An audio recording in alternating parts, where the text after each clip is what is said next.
Hello student, very good morning. Myself Abhinav Tiwari from St. Xavier High School, Sidwa Parbalganj, and today I am going to start class 7 history 9 chapter which is regional cultures.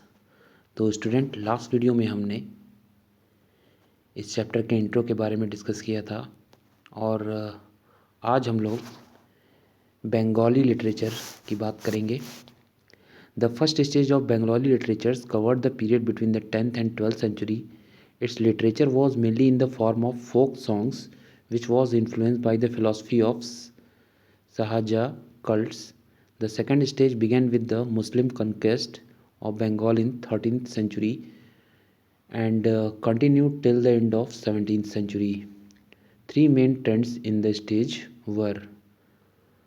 तो सबसे पहले stage में Bengali literature जो है वो 10वीं और 12वीं सेंचुरी के मध्य आया, जिसमें ज़्यादातर फोक सॉन्ग पे फोकस किया गया और इसमें शाहजहाँ कल्स की फ़िलॉसफी भी काफ़ी प्रभावित हुई. सेकंड स्टेज की शुरुआत मुस्लिम कॉन्क्वेस्ट ऑफ बंगाल से होता है जो कि 13वीं सेंचुरी में हुई और continued till the end of 17वीं शताब्दी के अंत तक ये शामिल थे. इसके 3 ट्रेंड्स हैं स्टेज में. पहला है Vaishnava poetry. In Bengal language and literature flourished mainly after the advent of Shri Chaitanya. The Vaishnav poet like Kaviraj, inspired by the Sant mystic preaching, composed of a number of lyrics in new literary language with a blend of Maithili and Sanskrit. This language was known as Brajboli and the lyrics Padmavati. पदावली. बंगाल की बात करें तो बंगाल में language और literature Shri Chaitanya के बाद ज़्यादा फैली. वैष्णव पोएट जैसे कि चंडीदास, गोविंददास और कृष्णदास, कविराज, ये सभी जो थे वो संत से क्या थे, प्रभावित थे और मैथिली और संस्कृत ये अपने लैंग्वेज में शामिल करते थे. यह लैंग्वेज ब्रज बोली और लिरिक्स पदावली से लिया गया है. अब हम बात करेंगे translation and adaptation from the classical Sanskrit. Kashirama translated Mahabharata while Krittivas Ojha translated Ramayana and other works. अब हम क्लासिकल संस्कृत से ट्रांसलेशन और एडाप्टेशन सीखेंगे. तो इसमें काशीराम ने महाभारत को ट्रांसलेट किया, जबकि कृतवश ओझा ने रामायण और अदक कार्यों को ट्रांसलेट किया. अब हम बात करेंगे Mangal Kavya form of poetry. The religious text of Bengal, Bengali Hindu tradition written in the 14th and 15th century came to be known as Mangal Kavyas. These verses praised local deity and drew inspiration from rural life and folklore. The narrative form of the Mangal Kavyas was derived from the Puran. तो अगर हम Bengali Hindu tradition के text की बात करें तो वह 14 और 15th सेंचुरी के बीच में आई, जहाँ पे जिसे हम मंगल काव्य के रूप में जानते हैं. इसमें रूरल लाइफ और फोक लोर के बारे में डिटेल में डिस्कशन किया गया है.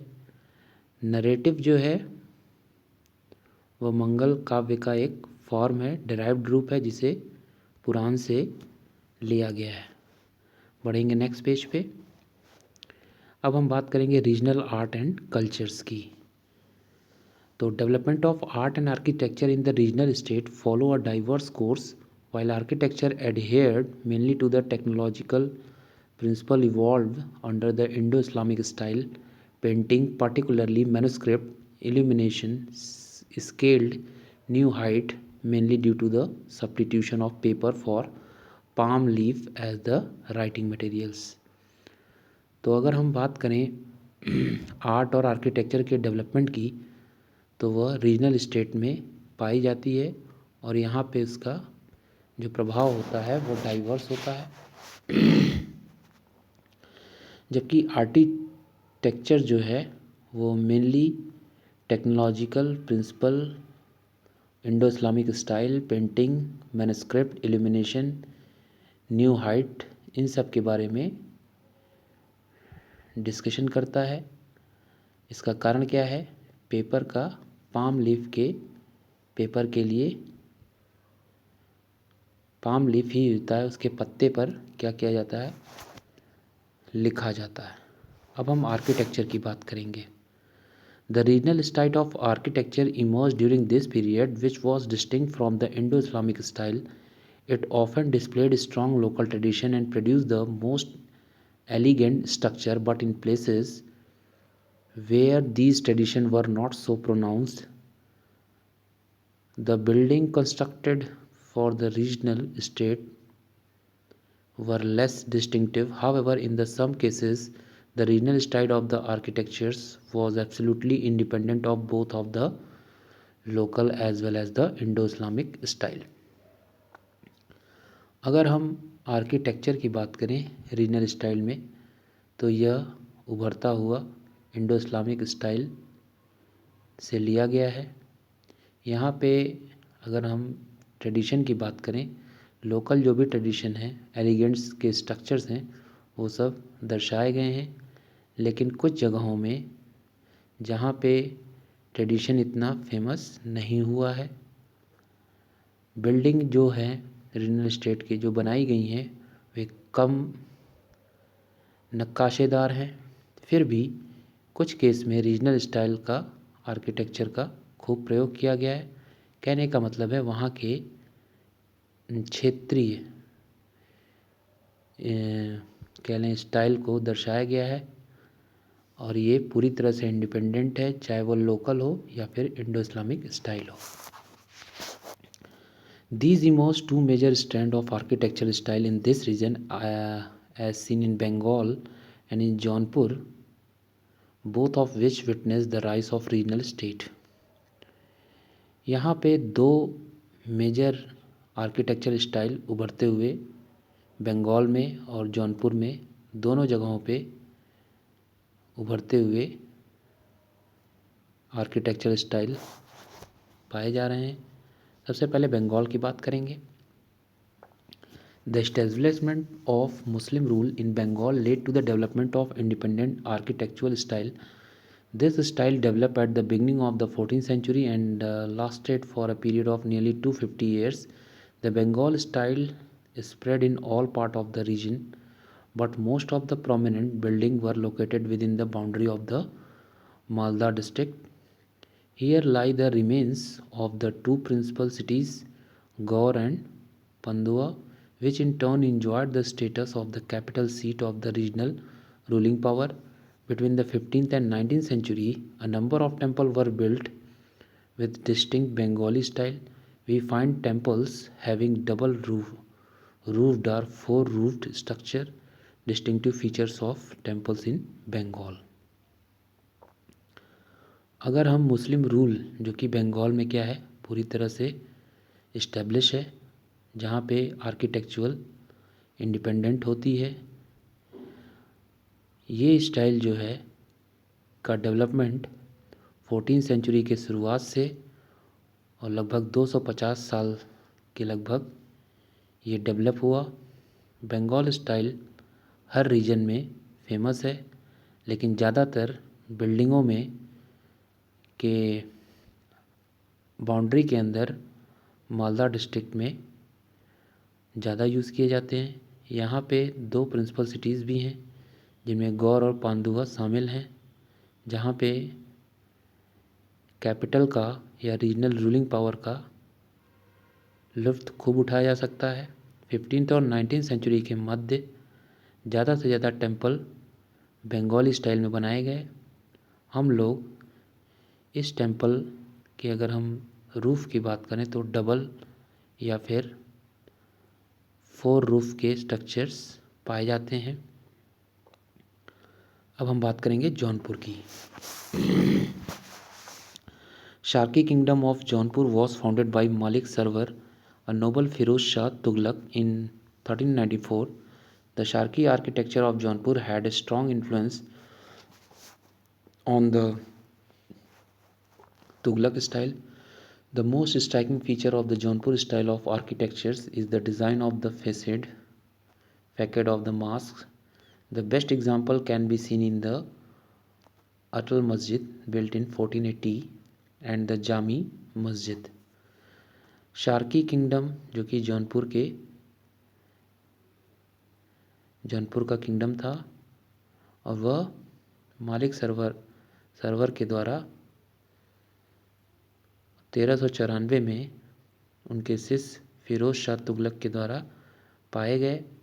शार्की आर्किटेक्चर्स जौनपुर का काफ़ी प्रभावित करता है तुगलक स्टाइल में।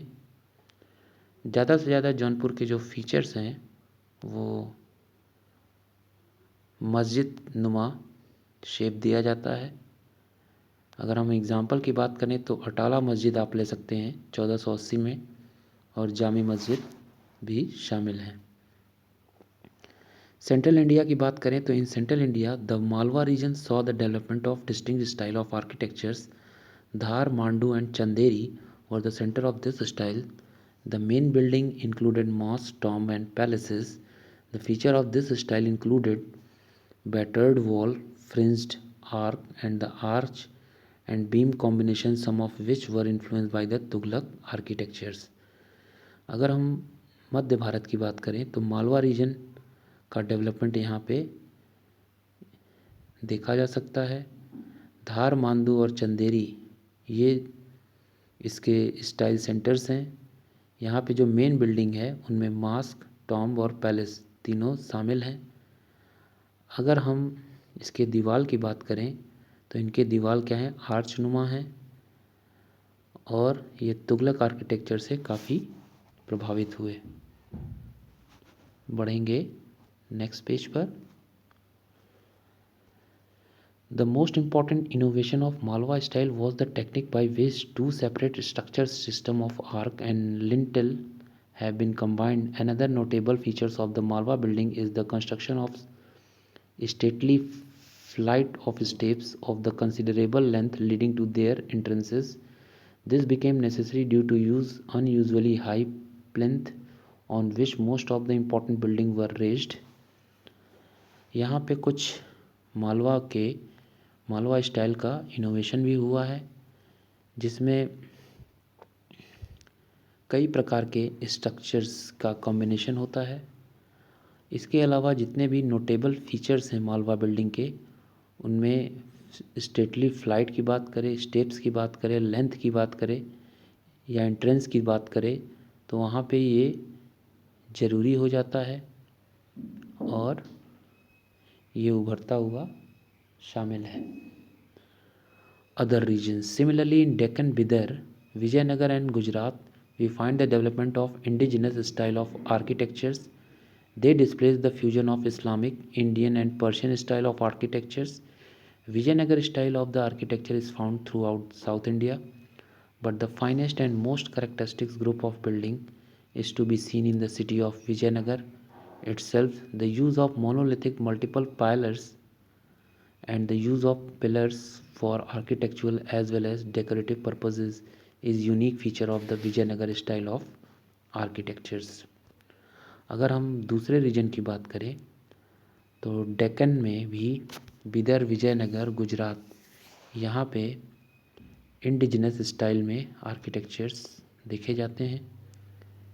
वे लोग यहाँ पे इस्लामिक, इंडियन और पर्शियन स्टाइल के आर्किटेक्चर को मिलाकर दिखाते हैं। विजयनगर स्टाइल जो है आर्किटेक्चर का, ये पूरे साउथ इंडिया में पाया जाता है, लेकिन वहाँ पर भी सुंदर से सुंदर बिल्डिंगें विजयनगर शहर में देखने को मिलती हैं। मोनोलिथिक मल्टीपल पायर्स का यूज़, पिलर्स, यहाँ पे आपको आर्किटेक्चर्स में बड़े बड़े पिलर्स, इसके अलावा कई डेकोरेटिव पर्पस के लिए यूनिक फीचर विजयनगर स्टाइल में देखे जा सकते हैं। अब हम बात करेंगे पेंटिंग की। In the field of painting, we find the introduction of miniature painting. These were small paintings usually done on cloth or paper. Some of these beautiful paintings adorned the Jaina text. Under the Mughals, this form of painting became particularly popular as they used in the illustration of manuscript containing historical account or poetry. The themes of these paintings revolved around the hunting scene and the depiction of the social and court life. They were generally reserved for the viewing of the king and his associate. अगर हम painting के क्षेत्र में बात करें तो यहाँ पे मिनिएचर पेंटिंग का इंट्रोडक्शन देखने को मिलता है। यहाँ पे छोटे बड़े पेंटिंग्स पेपर या कपड़े पे हो जाते हैं और कुछ सुंदर पेंटिंग जैन टेक्स्ट में भी दिख जाते हैं। मुग़ल काल के दौरान पेंटिंग जो है वो काफ़ी फेमस हो गया, जिसमें कई हिस्टोरिकल अकाउंट्स या फिर पोइट्री के सीन दिखाई देते हैं। पेंटिंग का जो थीम है उसमें हम हंटिंग सीन, कोर्ट लाइफ आदि के पिक्चर देखने को मिलते हैं। यहाँ पे राजा और उसके एसोसिएट्स इन सब को भी पिक्चर में उतारा जाता है। अब हम बात करेंगे राजस्थानी पेंटिंग की।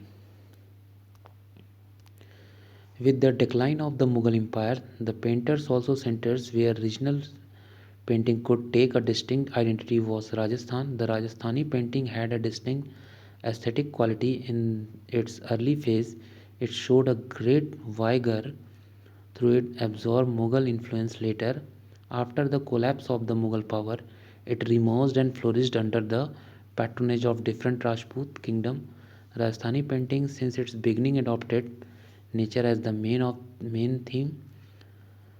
The illustrations were almost like landscape painting, where human figures seem to play only subordinate role.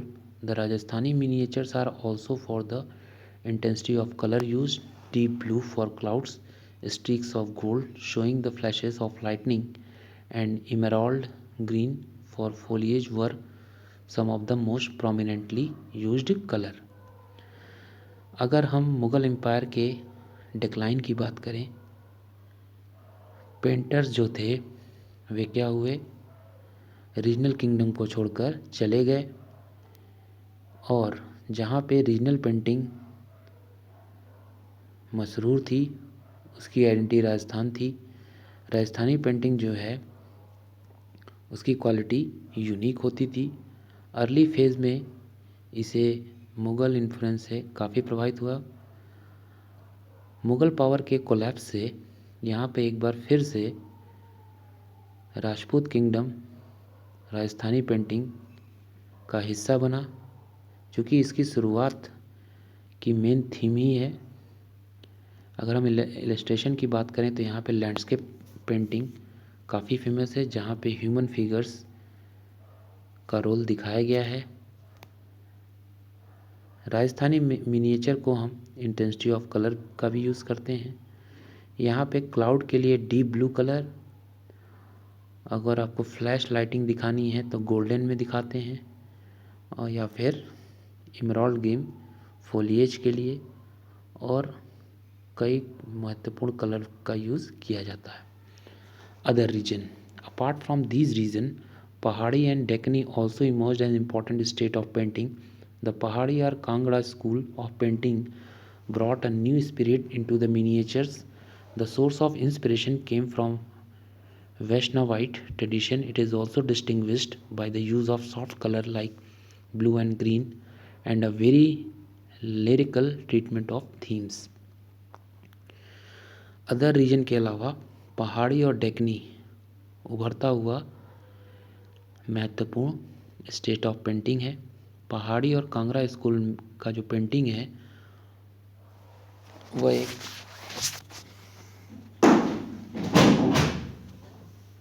उभरता हुआ, और अगर हम इंस्पिरेशन की बात करें वैष्णवाइट ट्रेडिशन की, वह काफ़ी इंस्पिरेशन मिला है। अगर यहाँ पे हम बात करें तो यहाँ सॉफ्ट कलर का यूज़ किया जाता है, जैसे कि ब्रून, ब्लू और ग्रीन। ये थीम्स को लिरिकल ट्रीटमेंट देने के लिए करते हैं। अब हम बात करेंगे म्यूज़िक की। Indian classical music is divided into two style. They are known as the Hindustani, the Carnatic. The Hindustani music became popular in north India. अब हम बात करेंगे म्यूज़िक की। इंडियन क्लासिकल म्यूज़िक जो है दो स्टाइल में डिवाइड होता है, जिसे हम हिंदुस्तानी और कार्नेटिक कहते हैं। हिंदुस्तानी म्यूज़िक जो है वो नॉर्थ इंडिया में ज़्यादा पॉपुलर है, जबकि Carnatic music became the popular in south. When the Turk came to India they introduced new instrument like rabab and sarangi. Later Amir Khusro invented the sitar. अगर हम कार्नेटिक म्यूज़िक की बात करें तो ये साउथ में ज़्यादा पॉपुलर है, जबकि तुर्क जो है इंडिया से आया है, जहाँ पे कई इंस्ट्रूमेंट को भी शामिल किया जाता है, जिनमें रबाब और सारंगी फेमस है। बाद में अमीर खुसरो ने सितार का आविष्कार किया। However, the development of music as an art form in Delhi Sultanate took a backseat to the growth, architectures and painting. Moreover, the history of the music during the period suffers from a serious handicap, which is lack of documentation. Historical references are scattered and few.